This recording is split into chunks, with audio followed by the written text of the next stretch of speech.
Alhamdulillah nahmaduhu wa nasta'inuhu wa nastaghfiruh wa na'udzu billahi min sururi anfusina wa min sayyiati a'malina may yahdihillahu fala mudhillalah wa may yudlil fala hadiyalah.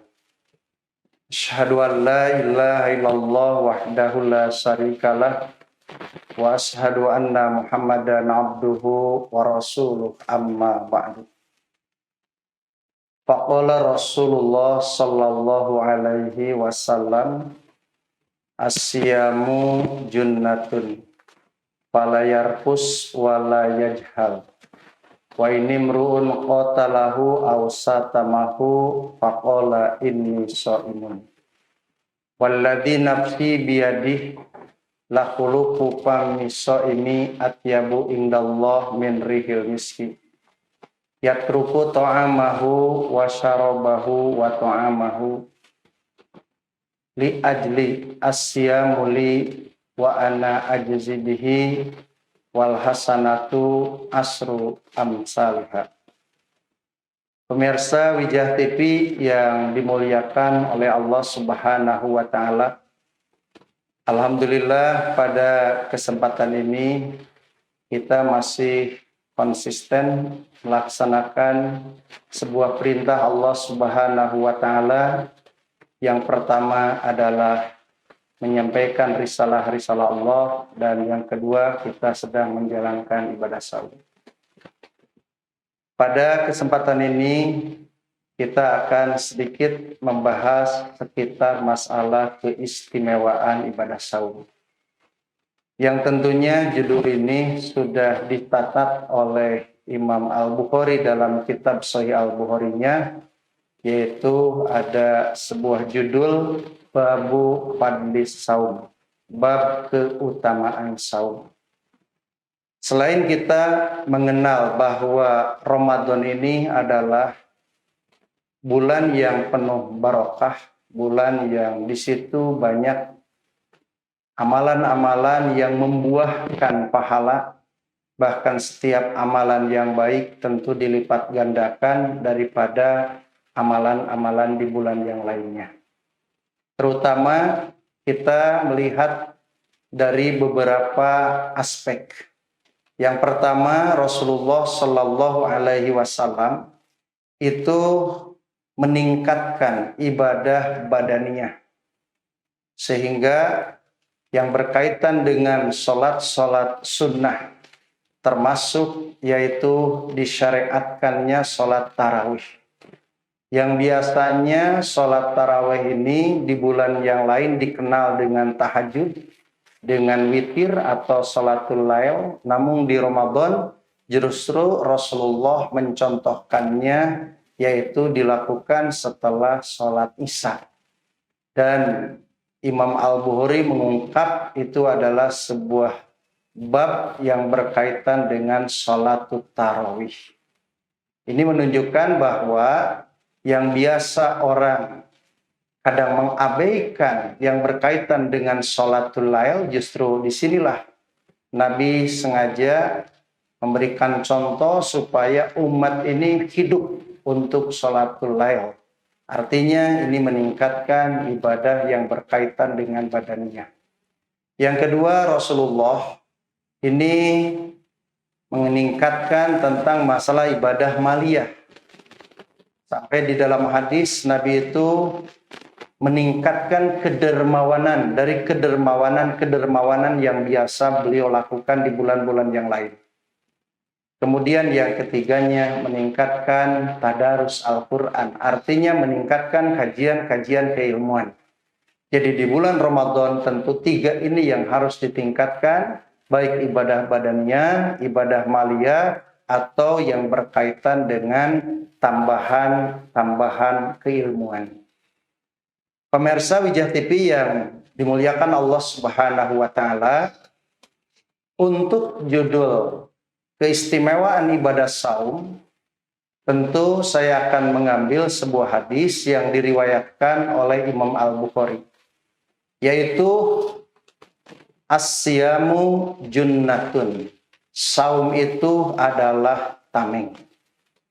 Nah, di dalam riwayat yang lain, termasuk di dalam An-Nasa'i, disebutkan, yaitu asyamu junnatun minan nar. Bahwa saum ini adalah tameng, perisai dari api neraka. Kenapa diungkapkan seperti itu? Tentu kita pada paham bahwa orang yang saum hakikatnya adalah orang yang menahan hawa nafsu. Sedangkan pengisi neraka itu umumnya adalah orang-orang yang mengikuti hawa nafsu. Seperti yang diungkapkan oleh seorang ulama, Ibnul Arabi. Beliau mengatakan bahwa innamas saum junnah, sesungguhnya saum ini perisai minannar dari api neraka, karena annaru, neraka itu mahfufatun, diisi penuh adalah oleh orang-orang yang ittaba'us syahwat, yang mengikuti syahwat. Sedangkan orang yang saum justru imsakun anis syahwat, orang yang bisa menahan syahwat. Maka disinilah jadi bahwa saum bisa diartikan sebagai perisai penjaga, penghalang dari api neraka, karena hakikatnya orang yang saum, orang yang bisa menahan syahwat. Sedangkan orang-orang yang masuk neraka umumnya adalah orang-orang yang mengikuti hawa nafsu.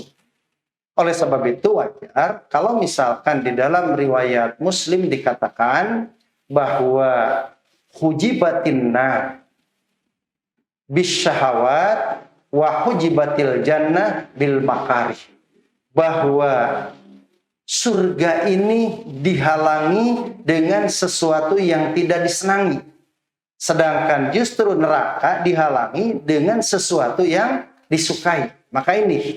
Maka kenapa orang istilahnya kalau untuk ke surga itu berat, susah, tidak senang, bahkan banyak yang tidak minat. Kenapa? Karena bentengnya, pagarnya seolah-olah tidak disenangi. Kemudian kalau misalkan kenapa banyak ke neraka? Karena kelihatannya bentengnya benteng yang disukai, yang disenangi. Makanya wajar kalau dalam bahasa Sunda itu pisurgaeun mah biasana oge harorean, biasana pisurgaeun mah malas, teu dipikah resep, teu dipikah senang. Sedangkan kadang-kadang pinarakaeun mah lolobana pikaresepeun, pikasenengeun. Maka inilah saum ini adalah betul-betul yaitu imsakun anis syahawat, dan neraka mahfufatun bis syahawat. Itulah pengertian dari kalimat asyamu junnah. Jadi jelas bahwa keistimewaan saum ini adalah orang bisa menjaga masuk neraka karena dilatih diri itu untuk menjaga dari dorongan-dorongan syahwat, menahan dari dorongan-dorongan syahwat. Yang kedua, di dalam hadis itu jelas ciri junnahnya. Fala yarfus wala yajhal. Jangan ropas dan jangan berlaku jahiliyah. Ropas dalam arti ucapan-ucapan yang membangkitkan birahi. Bisa saja diterjemahkan untuk sekarang ini tontonan atau mungkin foto-foto yang bisa mempengaruhi, membangkitkan itu birahi, itu bisa kategori rofas. Walayajhal. Arti walayajhal di sini jangan melakukan perbuatan-perbuatan jahiliyah. Artinya perlakuan yang jelek. Itulah walayajhal. Jadi orang yang saum itu betul-betul harus bisa menahan dari rofas, bisa menahan dari perbuatan-perbuatan yang jelek. Bahkan ketika ada orang yang mengajak atau memicu untuk bermusuhan, untuk istilahnya adu fisik, maka di situ loh harus ditahan, harus disadari bahwa diri adalah sedang saum. Makanya ada kata-kata inni shaimun. Nah, yang selanjutnya ada catatan yang terakhir pada hadis ini, yaitu ada kata-kata asyamu li, saum itu bagiku. Tentunya ini banyak pertanyaan. Apakah ibadah yang lain itu untuk siapa? Sedangkan di dalam saum ada kata-kata asyamuli, saum itu bagiku. Seolah-olah saum bagi Allah, sementara ibadah yang lain itu bukan bagi Allah. Nah ini mungkin muncul hal-hal yang seperti itu. Oleh sebab itu, maka kita akan sedikit jelaskan apa yang dimaksud tentang asyamuli. Nah, para ulama menyebutkan bahwa asyamuli, saum bagiku, yang pertama adalah di sini bahwa di dalam saum adalah justru kurangnya atau tidak adanya dorongan-dorongan riya. Beda dengan ibadah yang lain. Kalau ibadah yang lain tentu ada yang namanya dorongan-dorongan riya. Sementara di dalam saum itu dorongan untuk riya itu ini kurang. Makanya ada kata-kata asyamuli, saum bagiku, artinya tidak untuk yang lain, tapi betul-betul adalah untuk Allah Subhanahu wa Ta'ala. Inilah yang diartikan asyamuli. Yang kedua, bahwa terjemah asyamuli itu menunjukkan bahwa saum adalah ibadah yang paling dicintai oleh Allah Subhanahu wa Ta'ala. Jadi ibadah-ibadah yang lain dicintai, justru dengan kata-kata asyamuli ini menunjukkan bahwa saum adalah yang paling dicintai oleh Allah Subhanahu wa Ta'ala. Dan yang ketiga, mungkin asyamuli maknanya adalah idopatut tasyrif wa ta'zim. Artinya idopah untuk menunjukkan bahwa saum ini adalah ibadah yang sangat agung, ibadah yang sangat dimuliakan. Kenapa? Karena di situ ada nilai-nilai sifat Allah Subhanahu wa Ta'ala yang diterangkan bahwa di antaranya Allah ini memiliki sifat la atau tidak makan, tidak minum. Oleh sebab itu, maka adanya idopatut tasyrif wa ta'zim. Artinya diidopatkan karena saum ini dipandang ibadah yang sangat mulia dan sangat agung. Maka inilah di antara kenapa sampai Imam Al-Bukhari mengungkapkan dengan hadis itu, yaitu bahwa saum memiliki keutamaan-keutamaan atau keistimewaan-keistimewaan.